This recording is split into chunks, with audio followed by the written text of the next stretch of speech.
수는 많지 않지만 또 화요일 날로 날짜를 옮기고 화요일 오후에 이렇게 기도회를 열고 있습니다. 누구든지 참여할 수 있습니다. 그리고 여러분의 긴급한 기도나 또 간절한 기도의 제목들이 있으면 올라오실 때 계단 옆에 카드가 있어요. 그 카드로 써놓고 넣어놓으면 중보기도팀이 비밀을 보장하시고 열심히 기도해 주실 것입니다. 또 중보기도팀이 점점 우리 교회에서 더 많은 수가 함께 힘을 모으는 그런 중보기도팀이 되기를 바라고 여러분께서도 함께 참여해 주시기를 부탁합니다. 우리 교회가 이런 기도의 면에서도 깊은 어떤 영성을 가진 그런 교회로 성장해 가야 합니다. 오늘은 지난주는 저 개인적인 사정으로 김성진 목사님이 인도했고요. 그래서 끊어졌던 마태복음 공부를 또 진행합니다. 오늘은 3장인데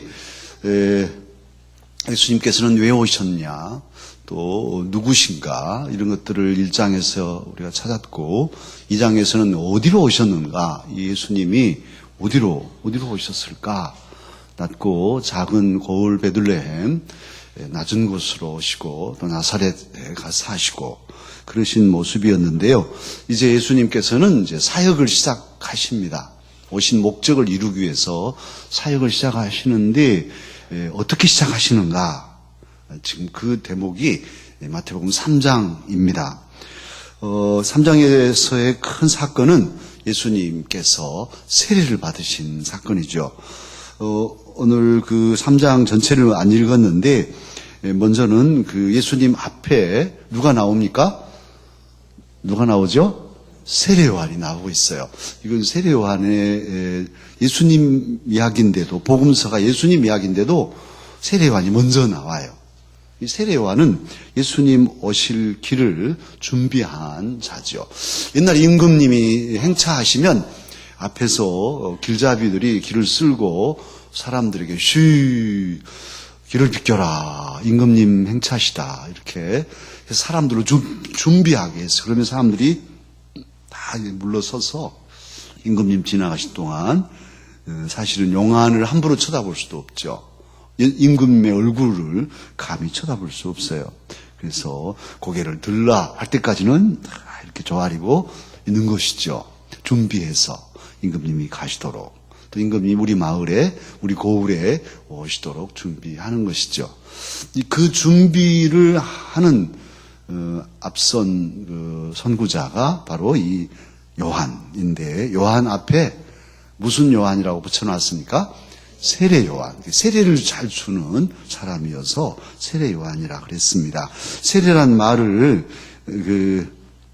거기 우리 단어 이해로 해놓았는데, 단어 이해에 하나, 둘, 세 번째 세례. 이건 사실은 우리 요즘의 세례는 관수로 손을 얹어서 성부와 성령과 성자와 성령의 이름으로 세례를 주잖아요. 근데 사실은 저는 이제 일부러 3번 이렇게 줍니다만, 한 번 해서 성부와 성자와 성령의 이름으로 세례를 주노라, 이렇게 대부분 목사님들 하시죠.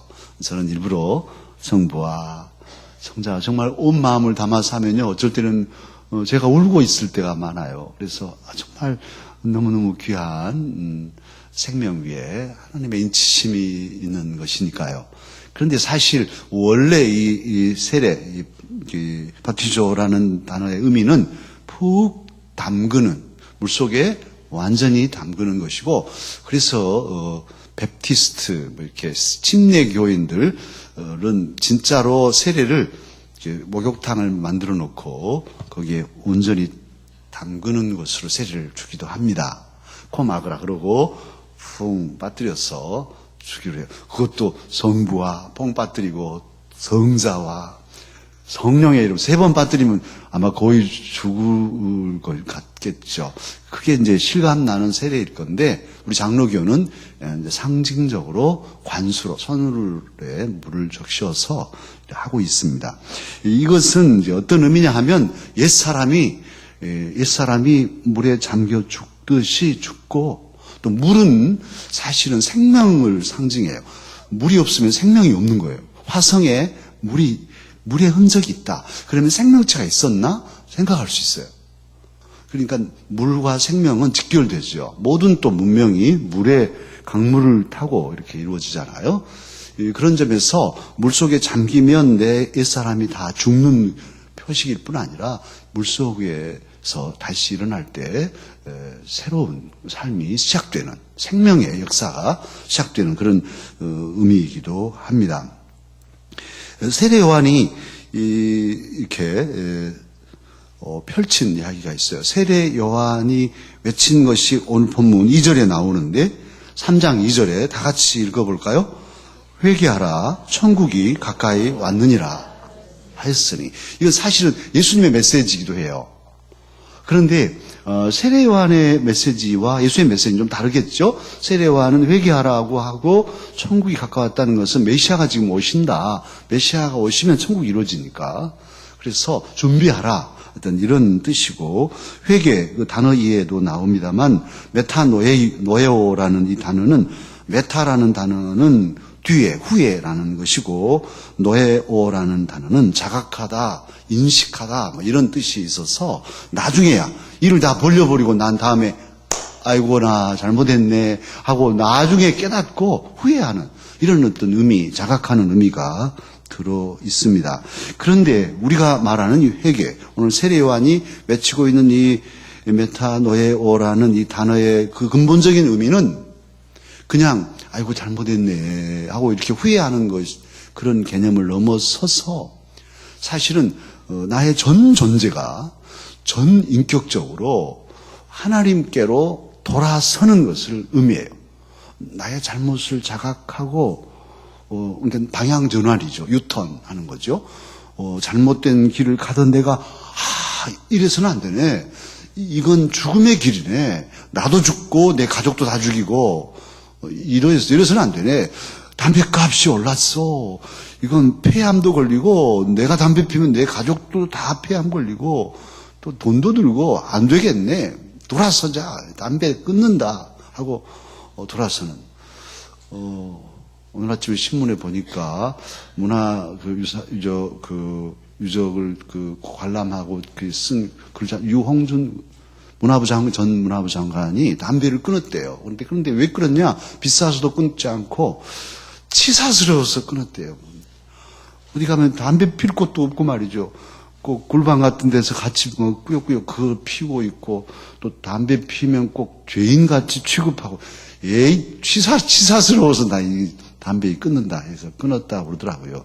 그런데 회개한 것이죠. 작은 부분에서는. 그런데 우리 신앙의 회개는 그런 어떤 자잘구레한 일들은 물론이지만 전 존재가 나의 전 삶이 돌아서는, 그래서 전적으로 나의 삶을 하나님께 던지는 결단이라고 할 수 있어요. 그러니까 회개는 결단입니다. 그냥 그래 볼까? 교회 한번 가볼까? 이건 아니에요. 그래, 좋아. 이제부터는 나는 망해도 좋아. 아니, 죽어도 좋아. 나는 예수님 믿고 하나님의 사람으로 살 거야. 바보 멍텅구리라고 해도 좋아. 손해보고 무시당하고 짓밟혀도 나는 괜찮아. 내 전 삶을 이제부터는 하나님 중심으로, 하나님 말씀대로 살 거야. 이렇게 결단하는 것이에요. 여러분 회개하셨나요? 오마, 내 안 물어볼 건 물어봤나? 이 무시무시한 말을 물어보니 말이죠. 그러나 고쳐야 된다고. 우리 교육자 수련회 이번에도 가서 한 것이 있는데 천국 윷놀이예요. 제가 신대원 때 북한에서 쓰던 그 사다리꼴 같은 몇 개 놓고 하는 윷이 있어서 거기서 아이디어를 얻어가지고 40개 코스로 해서 난코스도 있고 십자가를 지고 순교하는 코스도 있고 그 천국 윷을 만들었어요. 여러분들에게 명절 때 나눠드린 적도 있고 그래요. 그런데 해보면 너무너무 재밌는 거예요. 근데 그게 뭐 모르고 하면은 재미가 없는데, 그런데 그 천국 윷에 필수 코스가 있어요. 그때는 뭐를 해도 뭐를 10번 해도 소용이 없는데 뭐냐, 독에 걸 윷에다가 뭐라고 해놨냐면 회개를 해놨어요. 그러니까 윷을 하면은 회개를 가는 거예요. 그래야 회개를 거쳐야 그때부터 이제 가요. 뭐 10번 해도 걸 하면은 안 되는 거예요. 못 가는 거예요. 걸밖에 못 가요. 뭔 말인지 모르겠지. 저만 알고 있나요? 어쨌든 회개가 그렇게 중요한 거예요. 회개를 해야만 신앙을 시작할 수 있어요. 그래서 오늘 우리 중고등부라든지 참 자신의 삶을 철저히 살피고 하나님께로 방향전환하는 결단이 없었다면 언젠가는 해야 돼요. 수련회 때 하든지 이제 여름 수련회 때 아니면 뭐 주일날 하든지. 그래서 회개하라. 그렇게 회개에는 낮은 마음으로 오시는 메시아를 준비토록 하는 요한의 회개였고요. 예수님께서도 회개하라. 천국이 가까웠다. 예수님은 정말 진정한 하나님 나라와 연결을 지어서 이렇게 회개를 선포하시기도 하셨죠. 오늘 그 세례 요한의 모습을 어떻게 표현하고 있냐면 4절에 이 마태는 그렇게 말하고 있어요. 4절에 보면 4절 읽어볼까요? 시작.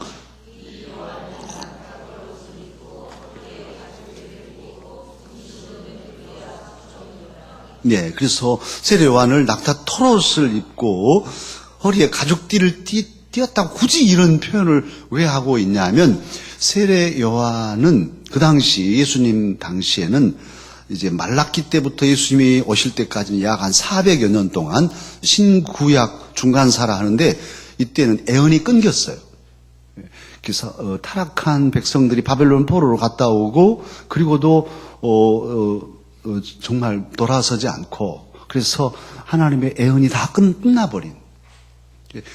이제는 이 우리들이 다시 회복되려면 엘리야가 와서 메시아에 대한 애언을 할 때라야 비로소 우리는 산다. 메시아 오시기 전에 엘리야가 올 거다. 이런 그 기다림이 이스라엘 백성들이 있었어요. 그 마태는 그래서 세례 요한을 이스라엘 백성들이 기다리는 엘리야에게 이렇게 빗대어 놓고 있는 거죠. 엘리야의 모습은 열왕기하 1장에 보면 악한 왕 아합의 아들 아하시아가 다락에서 어떻게 떨어져 가지고 또 뼈가 부러져 가지고 죽게 됐어요. 그래서 내가 죽겠는지 살겠는지 바알세붑에게 좀 알아봐라 하고 사자들을 보내는데 그렇게 우상에게 왕이 살 것인지 죽을 것인지 물어보러 가는 길에 엘리야가 있다가 죽는다 해라. 반드시 죽는다 해라. 그렇게 말해요. 그래서 사자들이 돌아와서 왕에게 아니 어떤 사람이 반드시 죽는다 합디다. 어떻게 생겼더냐? 그랬더니 얘 털이 많고요. 가죽띠를 띄었어요.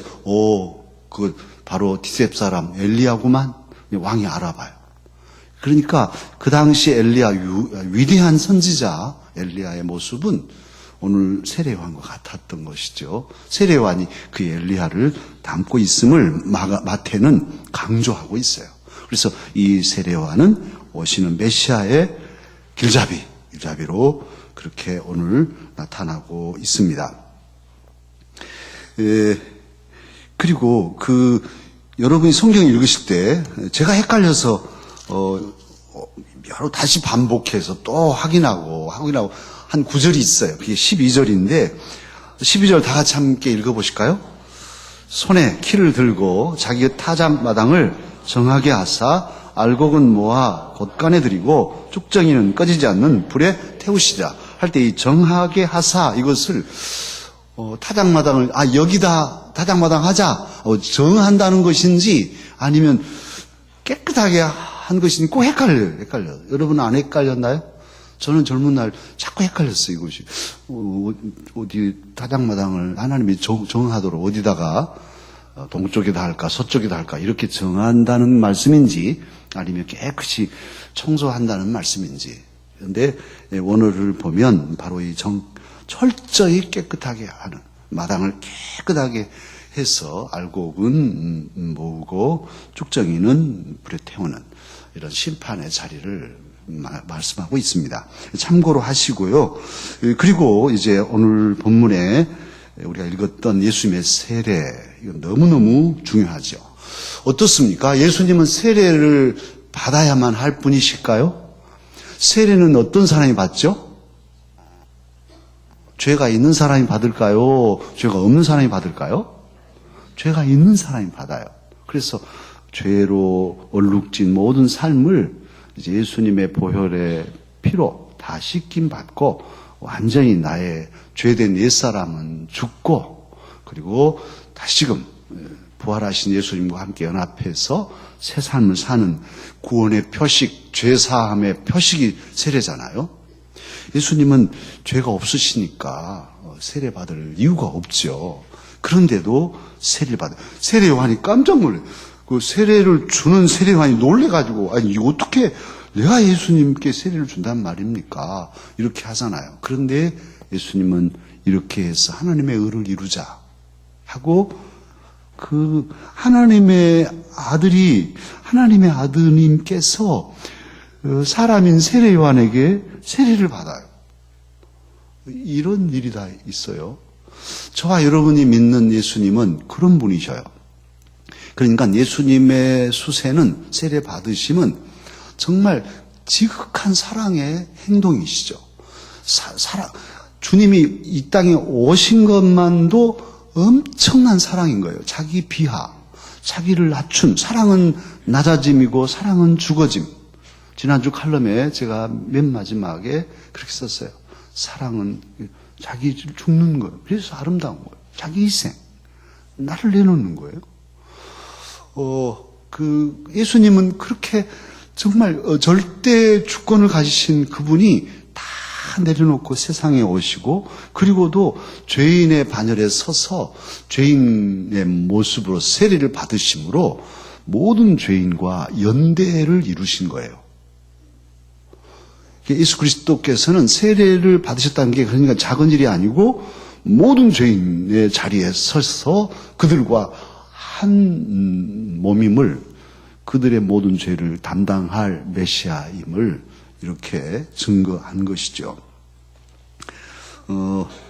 그리고 예수님의 그 세례 때 비둘기가 임합니다. 16절에 보시면 16절 다 같이 읽으실까요? 예수께서 세례를 받으시고 곧 물에서 올라오실새 하늘이 열리고 하나님의 성령이 비둘기같이 내려 자기 위에 임하심을 보시더니. 그래서 비둘기는 아닌데 비둘기 같은 무엇입니까? 성령이 임하셨어요. 그래서 비둘기는 어떤 상징이냐면 우리가 잘 알죠. 평화의 소식을 전하는 전서구. 그 평화의 소식. 노아 홍수 때 비둘기가 감람나무 잎사귀를 물고 오잖아요. 이제는 살게 됐다는 거죠. 그런 소식, 은혜의 소식을 전한 메신저가 비둘기였어요. 그런데 이 구원의 역사를 시작하시는 예수님의 세례로부터 시작하는 이 소중한 첫 사역 사건에 비둘기 같은 성령이 임하신 거예요. 그래서 은혜의 시대가 왔음을 정말 새로운 그것도 사람을 살리는 평화의 시대가 시작된다는 메시지를 성령님을 통해서 주고 계시죠. 그리고 이 성령님의 임재, 이것은 예수님의 사역이 시작부터 누구와 함께 하시는 사역이시다?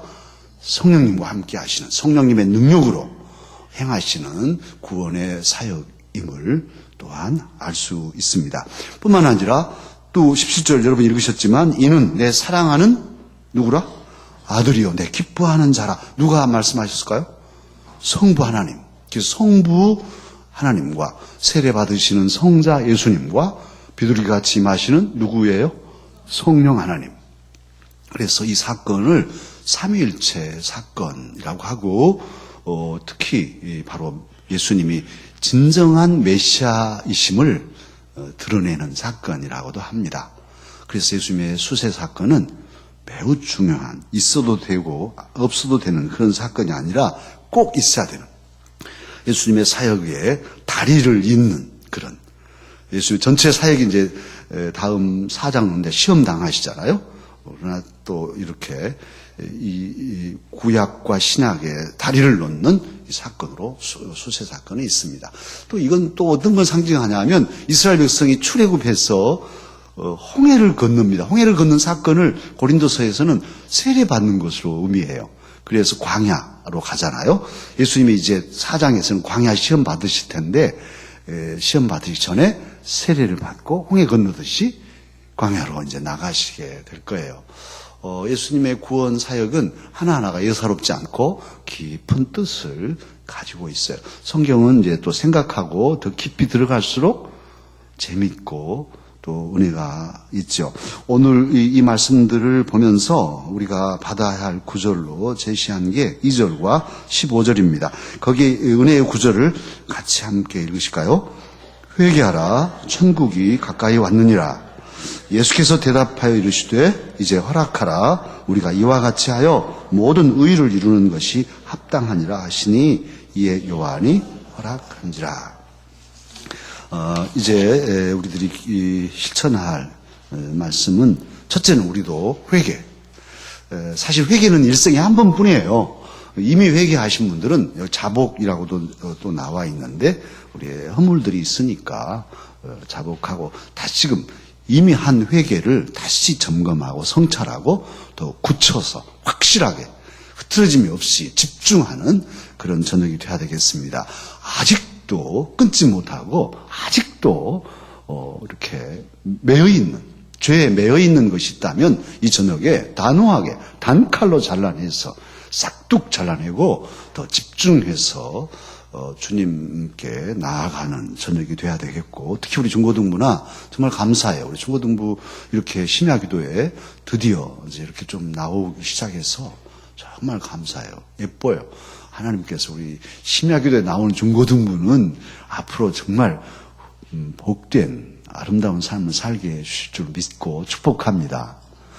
그런데 우리 중고등부 더더욱 내가 뭔 죄 지었어가 아니라 정말 자기 전 존재를 하나님께 향해서 회개하는, 돌아서는 이런 결단을 내리셔야 되겠고, 또 세례 받으신 주님처럼 우리도 낮아져서 주님을 모시고 주와 함께 그리스도와 연합하여서 이제 주님께 헌신하는, 예수님께서도 그렇게 해서 하나님의 의를 이루시잖아요. 그게 헌신이거든요. 진정한 헌신은 자기 죽음인 것이죠. 십자가를 지는 것이니까.